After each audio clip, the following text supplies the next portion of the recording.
Welcome in to another episode of my Dynasty Fantasy Football YouTube. Today I'm looking at Dynasty Buys Training Camp Edition. Make sure to like, comment, and subscribe. Let's go. Our first one, Brock Bowers. Now, obviously, we can't look at Brock Bowers' stats in the NFL because he doesn't have any. He's a rookie. But we know that he crushed at Georgia. He's one of the best, if not the best, tight end prospect of all time. 2021, as a freshman, in 15 games, 56 catches, 882 yards, and 13 touchdowns. Think about that. 13 touchdowns for a college tight end as a freshman. Then in 2022, he followed it up. More catches, more yards, 7 touchdowns. Another great season. And then in 2023, in just 10 games, he had the same 56 catches as 2021, 714 yards and 6 touchdowns, but he did that in just 10 games. Think about that for a second. Now, I think there's a lot of reasons why Brock Bowers is a dynasty buy. There is some camp hype, and people are overrating the situation. Now, at camp, Brock Bowers is playing really well. He's been a standout. But people are out on him because the main storyline is not Brock Bowers. The main storyline is the QB competition between Gardner Minshew and Aiden O'Connell. The competition. They're exactly the same player. It's not going to make one bit of difference who wins that competition. But that's the discussion. So people are down on Brock Bowers because of that. The current general manager, Tom Telesco, he drafted Brock Bowers. He did not acquire Devontae Adams. He did not sign Jacoby Myers in free agency. He didn't draft Trey Tucker last year. Didn't draft Michael Mayer. The only offensive weapon that he's responsible for is Brock Bowers. They're both, Adams and Myers can both easily be cut in 2025. Adams could be gone in the middle of this year. I think if the Raiders start off badly, Devontae Adams will be traded. Once we see Bowers on the field, it will be too late. It will be too late to buy him. I think you're going to see this special talent week 1. There were also some recent comments from the tight end coach causing some concern that they see tight ends as blockers. That's the wrong focus. I think that Brock Bowers is an elite receiving tight end. And lastly, the big thing, I think people are still burned about Kyle Pitts, a completely different player on a completely different team with it was nothing in common with Brock Bowers. Because he burned them, people are a little more skeptical on Brock Bowers than they should for some reason. Don't know why.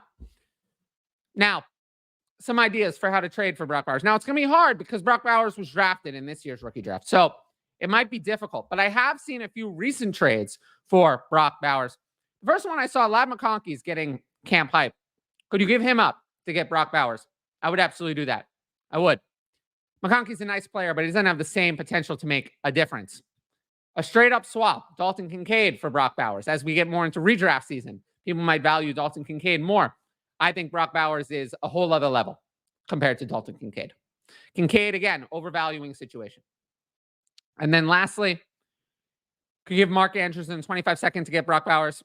I'd love to buy back 7 years of age. I think Mark Andrews, when he comes out and is not a volume hog again this year, just like he's really never been outside of one of the 5, past years in his career where he was a volume hog, and the other 4 did not do that. I think that you'll be very happy with this trade in a year's time. Now, our second player, Brandon Aiyuk.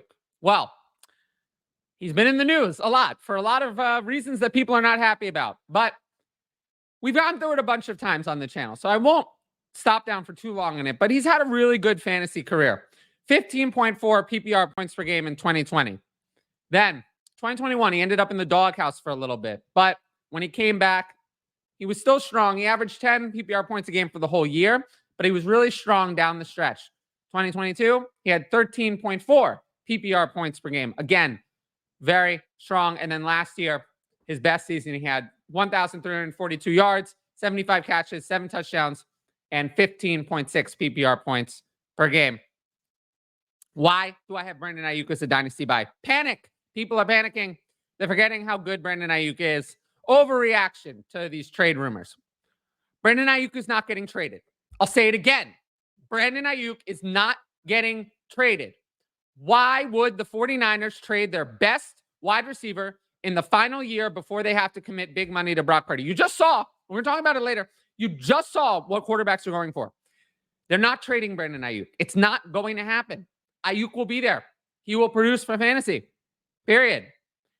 If there's any discount, take it, because especially once he gets paid, 49ers will not be able to keep Kittle and Debo after this year. And Aiyuk could even step forward in the offense.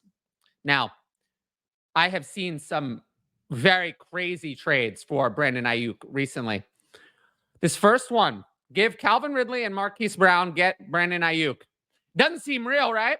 I pulled it from Dynasty Daddy's database, an interesting database that I saw recently. Happened yesterday. So that could be interesting.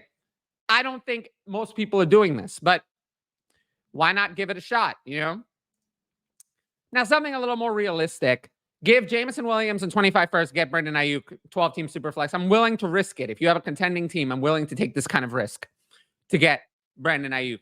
I've seen instances without anything added to the 25 first, which would obviously be my preference to not include anything. But working around giving up a 25 first for Brandon Aiyuk would be my next idea. And then idea number 3, give Michael Pittman or DJ Moore or DK Metcalf, get Brandon Aiyuk. I like all of those players.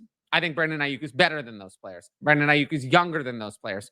Brandon Aiyuk is in a better situation than all 3 of those players. I would rather have Brandon Aiyuk over those players rather easily. Now, if you like my YouTube content, you should sign up for the Patreon. You get my rankings, access to the Discord, and the ability to ask in advance questions for the YouTube videos. Tiers begin at just $6 a month. I also have Patreon video roster reviews available only for patrons. I really appreciate everyone who signed up and any new patrons who join. The Patreon will be the place to discuss redraft and start sit. Those will be Patreon exclusives. Not doing it on here. This will remain a Dynasty channel for during the season. Next season, this is going to be a Dynasty channel. Redraft and start sit. Those are Patreon exclusives. With that said, let's get into our next player. Chase Brown. I will say the sleeper alert today that Chase Brown is just now, if you gives you an idea of when I'm recording this, just now said, well, Chase Brown is taking all the first team reps. That might make buying Chase Brown difficult. I do recognize that. But, you know, let's go through it anyway. Brown doesn't have much of an NFL track record, but he was solid in college. He showed he could be a workhorse back in his final year at Illinois. Some people say, well, Chase Brown can't handle the work. Let's take a look. In 12 games, he had 328 carries, 1,643 yards, 10 touchdowns. Pretty efficient at 5 yards a carry. And 27 catches, 240 yards, and 3 touchdowns. He clearly was able to take a large workload at Illinois, a Power 5 school. So I think that those concerns are inaccurate. And then last year, he didn't get a lot of work. It's true.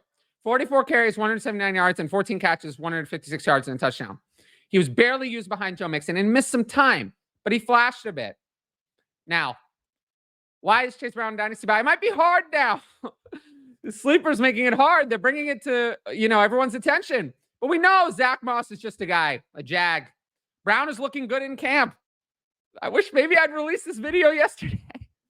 But Brown is getting consistently hyped up at camp. Some people say that Zach Moss is the solid starter. Those people are not paying attention to recent developments. Now, we know that Moss got a 2-year, $8 million contract with $3 million guaranteed. Nothing about that contract says he's the locked-in starter. That contract's not big enough to say he is the guaranteed starter. Brown's final year of college shows he can be a workhorse in the right spot. And we see just today that he's taking the first team reps. So maybe he is the starter. Maybe he is. We're going to have to see. But, yeah, we'll take a look. Now, this might be hard now. This might be hard to trade for Chase Brown now. It's, my video might be a day too late. But let's just go into some suggestions. And these are more strategy ideas. So this first one, give Jacoby Myers or Cortland Sutton, get Chase Brown. In some places, those are more valuable in ADP than Chase Brown. Probably not after today. But these are roster clogger wide receivers. You're never going to make a difference with either of these two players. Chase Brown could make a difference if he's really the starter and gets most of the work on the Bengals. Then I'd also love to get rid of Austin Eckler. Get Chase Brown. Get rid of Austin Eckler. I really don't like Austin Eckler. I think Austin Eckler is done, finished. So I would love to get Chase Brown. I always like getting rid of those older running backs when I think that they finished. And then a tier down option. Maybe it has to be DeAndre Swift instead of Javonte Williams now. But could you tier down to get Chase Brown and a 25-second? I'd much rather have, this more speculative running back and an extra pick. So then if it all doesn't work out, I at least have a pick to lean back on. But I would love to do any of these deals to get rid of Chase Brown or buy Chase Brown. Wow. Now it's time for a little NFL news.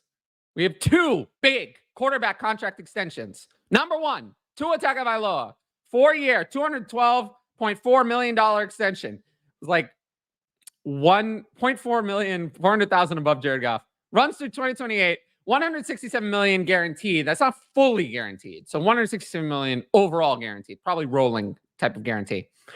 Basically, what this probably is it says Tua Tagovailoa, it adds to the 5th-year option. So what it says, it's guaranteed through 2026, ironclad.